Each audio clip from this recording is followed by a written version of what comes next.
Hi everyone, it's Professor Ashley. I am your favorite professor for healthcare administration, and this video is going to be a really good one because right now I'm going to go ahead and go through 5 different things that I really wish I knew before I started a whole career in healthcare administration. The very first thing, and this is probably of the most important things that I really wish I knew, because if I did, I would have acted on this, is that I really wish that I knew that I should have been working somewhere in the healthcare field while I was going to school. As soon as I realized that I was going to be a healthcare administrator, I was gonna do this master's program, and I, at the time, had no paid work experience in this field, and I started a master's degree program, which was a big mistake. Not a mistake to get the degree, but it was a mistake to not start working in a job while I was getting my master's degree. The bottom line here is that no matter what, in healthcare especially, when you're working on the clerical side or like the business side of healthcare, you will start from the very bottom in the very beginning. Doesn't matter what your education is, you will start from the very bottom. So if you've never had a job in healthcare administration or healthcare at all, any kind of clerical job within healthcare, you are going to be at an entry-level position when you begin. Now that can happen after your master's degree, and there's nothing wrong with that, but you're just wasting your time. Okay, so you should start before, so that once you have your degree, you have 2 years, hopefully, of experience, and even more years of experience if you started working in healthcare before that. I didn't know that. I had no work experience. Yes, I had volunteer experience, but I did not have actual paid work, real experience in healthcare, the business of healthcare, in a clerical setting or anything like that. So I had to start from the very bottom after I had a master's degree. So I was working for minimum wage in the very beginning, and then I had to work my way up. Number 2, the second thing that I really wish I knew before starting my career in healthcare administration is that it's so important for you to have a mentor. You need to get a mentor as soon as possible, no matter where you are, what stage you are in this whole career journey. Whether you're still in the education, you might still be in the beginning of your education, maybe your AA, your bachelor's, or even you're getting your master's right now, that's fine. If you are in the education phase, still need a mentor. But if you are just starting in your career, or even maybe you are somewhat at like a mid-level stage in your career, you still should have a mentor, someone who's fought through everything, and so they have the knowledge, they have the experience, they can pass that on to you,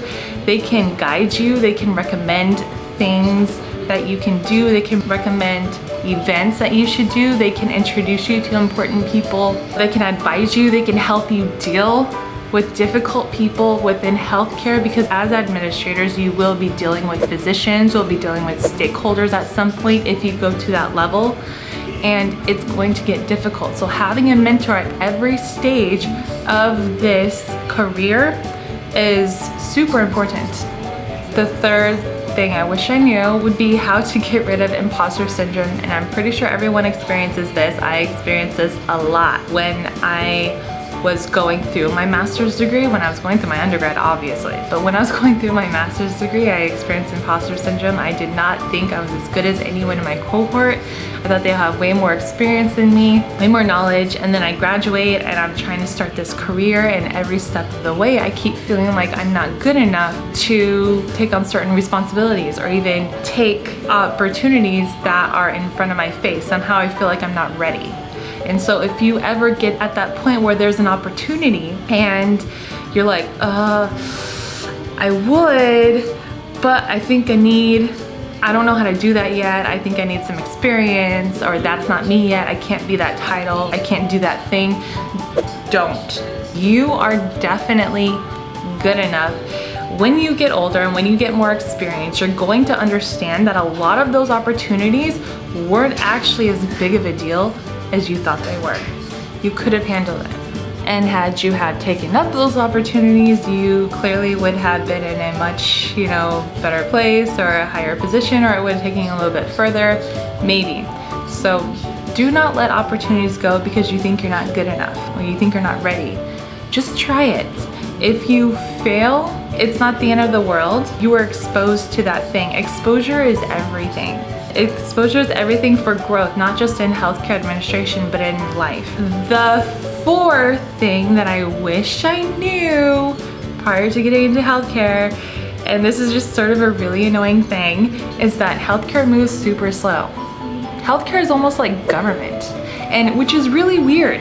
It's weird because in the United States, we have the best medical technology in the world. Our research and development, or the money that we dump into research and development, is top tier. We throw so much money into research and development, and the output is huge, but it's so expensive, and there are so many regulations, policies, there's so much bureaucracy in healthcare. And even when it comes down to like just healthcare organization, like a hospital, they might not adopt something that could really benefit their way of practice. It could probably reduce medical errors and things like that. They might hold back because they'll be like, oh, well, we have this policy that doesn't allow us to move forward with that.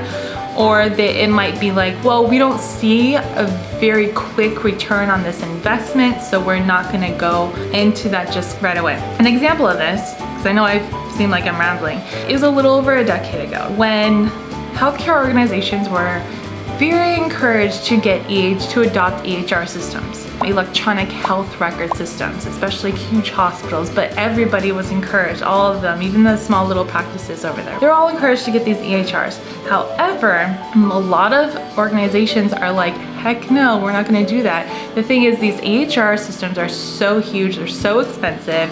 There's a lot of time and energy that it takes to teach everyone, all of the employees, to use it. So there's a huge amount of time that it's going to take. It's like months. Once they get it into their system and everyone's a professional at using this program and they're all doing really well at it, when do we actually see the return on that investment? So by the time we actually see the return on that investment, it's actually going to be time, more than likely, for us to upgrade this piece of technology, these EHR systems. We're gonna have to get a whole new EHR system. So really, a lot of organizations back in the day were looking at EHRs as like, no, this does not benefit us at all.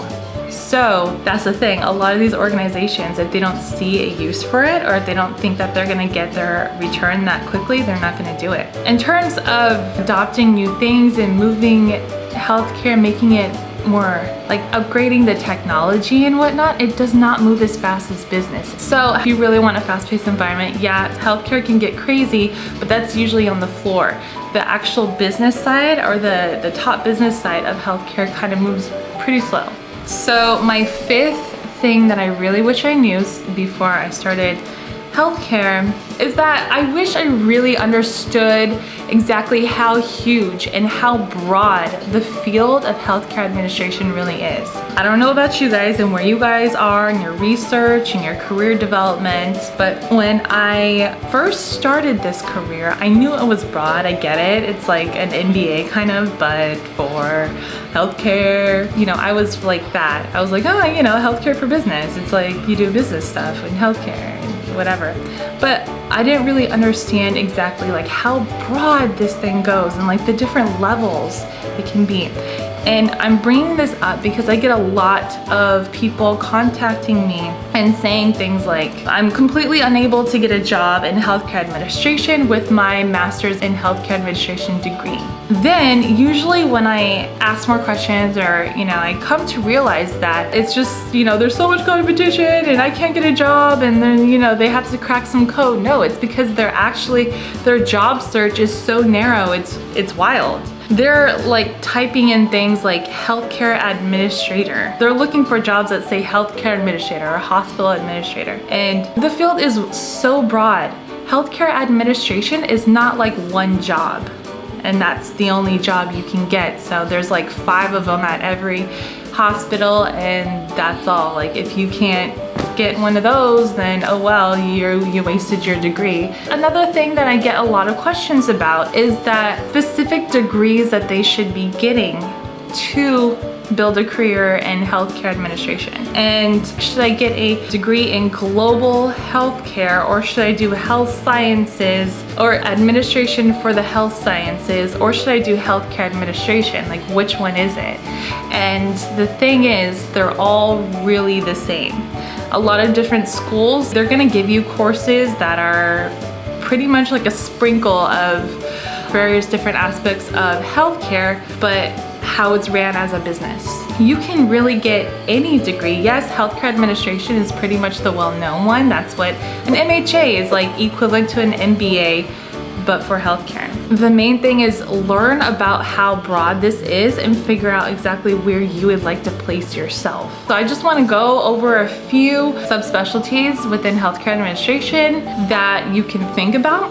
And then also I encourage you to look up everything else on Google and figure out what you can find. I know there isn't too much information out there because, you know, there aren't very many people putting a lot of information out there besides, you know, the universities who are trying to get you to buy their degree. But try to look in the space and see what is offered. Just see what your options are, okay? I really encourage you to do that because it'll kind of open up your mind and help you realize that you can fit in so many different areas within healthcare administration. It doesn't have to be just that one healthcare administration job title.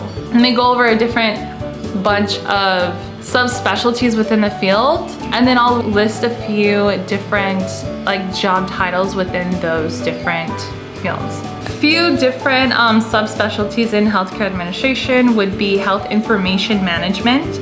You could go into human resource management. There's patient care services, clinical management, there's lab facility management, case management, health insurance, and of course there's academia. You can become a professor if you want to. Those are just to name a few because there are so many out there. And then so within these subspecialties, here are a few kind of job examples or job title examples that you may want to consider. They're gonna, you know, be different depending on your education level and also your years of experience. Just to give you an idea of what you can look for, we got medical office specialist, assistant, manager, and director. So those are a bunch of different healthcare administrator titles within a medical office. Then in health information management, you can be a specialist, a technician, a director, a manager, a supervisor, and even a team leader. Then within clinical management, you can be a coordinator, you can be a specialist, you can be a manager, you can be an assistant, you can be a director. Okay, and then in human resource management, you can be a specialist, you can be a technician, you can be a director, an executive, you can be a manager, you can be a supervisor, you can be an assistant or a team leader. Okay, and then in health insurance, you can be a claims analyst, you can be a director, you can be a manager, you can be a specialist, you can be a technician, you can be an agent. There are so many different varieties or so many different job titles out there. So do not get stuck on just one. You should actually do some research and figure out what you like better, where you see yourself, and then start to reverse engineer how you can get into more of an entry-level position within that subfield. So the bottom line here is please do not get stuck on thinking you're supposed to have a specific title within healthcare administration, and then you start sitting around and waiting around and you submit 300 job applications on Indeed and you just wait for them to call you, and then you complain that you didn't get an interview.